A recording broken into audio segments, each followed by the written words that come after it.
Assalamualaikum warahmatullahi wabarakatuh. Banyak orang yang meremehkan dan memandang sebelah mata tukang ojek.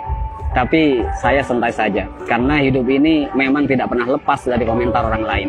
Karena menurut saya, apapun pekerjaan dan profesi kita di dunia ini adalah mulia selama pekerjaan itu halal, dan termasuk sebagai tukang ojek.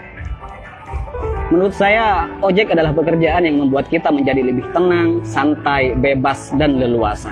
Karena pekerjaan ini bisa mengatur waktu kita sendiri, dan bukan kita yang diatur-atur. Ada yang mengatakan hidupnya kurang beruntung karena jadi tukang ojek. Justru, menurut saya, jadi tukang ojek adalah keberuntungan yang luar biasa. Karena profesi ini mampu memanage waktu kita sendiri, terutama waktu untuk beribadah kepada Allah Subhanahu wa Ta'ala. Ketika menjelang waktu sholat, kita bisa mematikan aplikasi dulu untuk menjalankan kewajiban sholat tepat waktu dan bahkan berjamaah di masjid. Kalau pekerjaan yang lain, saya rasa belum tentu bisa. Tak mengapa kita dipandang hina oleh makhluk. Yang terpenting tidak hina menurut pandangan Allah Subhanahu wa Ta'ala. Intinya tak perlu mendengarkan apa kata orang selama profesi yang kita geluti tidak keluar dari yang namanya koridor syariat. Syukuri seperti apapun keadaan dan kondisi kita, dan jangan selalu membandingkan dengan hidup orang lain agar kita tidak menjadi orang yang kufur nikmat. Dan yang perlu diingat, apapun profesi kita tetap harus Allah yang dijadikan prioritas dan tujuan utama. Karena Allah menciptakan kita, wa ma khalaqtul jinna wal insa illa liya'budun. Tidaklah aku menciptakan jin dan manusia semata-mata hanya untuk beribadah kepadaku. Maka apapun status kita, apapun profesi kita dan pekerjaan kita, dan apapun peran kita dalam hidup, niatkan semuanya untuk ibadah kepada Allah Subhanahu wa Ta'ala.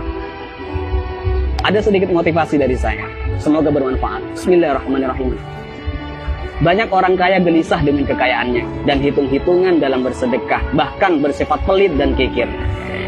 Banyak artis bercerai padahal pasangannya sempurna, kaya, ganteng dan cantik. Banyak pejabat korupsi, padahal puluhan juta gaji dari jabatannya. Banyak polisi yang tak mengayomi, tapi malah memeras rakyat.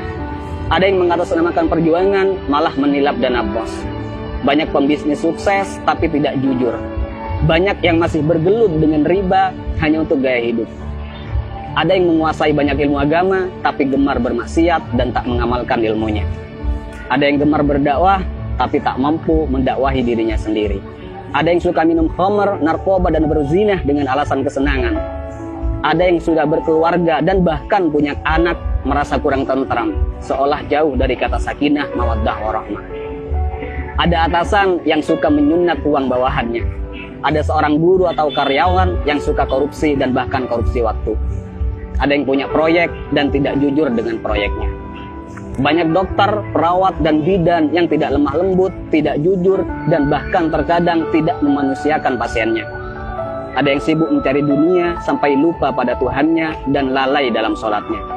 Dan masih banyak lagi kasus-kasus yang tidak bisa saya sebutkan semuanya. Mari kita berpikir, kenapa mereka demikian? Karena dalam hidupnya bukan Allah yang mereka jadikan prioritas dan tujuan utama. Karena jika Allah yang mereka jadikan prioritas dan tujuan utama dalam hidupnya, maka sangat mustahil mereka berbuat demikian. Wa may yuhajir fi sabilillah yajid fil ardi muraghaman katsiran wa sa'a. Ayo kita berhijrah. Karena ketika kita berhijrah dan lalu Allah kita jadikan prioritas dan tujuan utama dalam hidup, maka Allah akan meluaskan rezeki dan kelapangan hati untuk kita. Dan ketika hati kita sudah lapang dan luas, maka sebanyak apapun persoalan yang kita hadapi dan sebesar apapun masalah yang menimpa kita akan tetap tenang menyikapinya. Karena hati kita lebih lapang dan lebih luas dari masalah yang kita hadapi. Tapi jika dalam hidup bukan Allah yang kita jadikan tujuan utama, maka hati kita akan sempit. Jadi sebanyak apapun harta kita, setinggi apapun pangkat dan popularitas kita, semua malah tak akan henti menggelisahkan dan bahkan membingungkan. Karena hati yang sempit tak akan pernah merasa cukup dan bahkan akan menjadikan kita sebagai budak dunia yang tak akan pernah ada puasnya. Jadi sekali lagi buat teman-teman, tak usah malu apapun profesi dan pekerjaan kita. Selama itu halal, semua adalah pekerjaan yang mulia. Dan yang terpenting, apapun profesi kita, apapun pekerjaan kita, dan apapun peran kita dalam kehidupan, niatkan semuanya untuk ibadah dan jadikan Allah sebagai prioritas dan tujuan utama. Dan jika kita galau, gelisah, sedih, gundah gulana, hati tidak tenang, maka perlu kita cek. Pasti ada kesalahan dan maksiat yang kita lakukan. Dan sudah pasti kita meletakkan dunia di atas Tuhan. Dan juga saya pastikan hubungan kita dan Allah sudah tak lagi mesra. Jadi kesimpulannya, tolak ukur ketenangan dan kebahagiaan bukanlah kekayaan, bukan jabatan, dan bukan popularitas. Tapi tolak ukur ketenangan dan kebahagiaan adalah tergantung di mana letak Allah di hati kita. Assalamualaikum warahmatullahi wabarakatuh.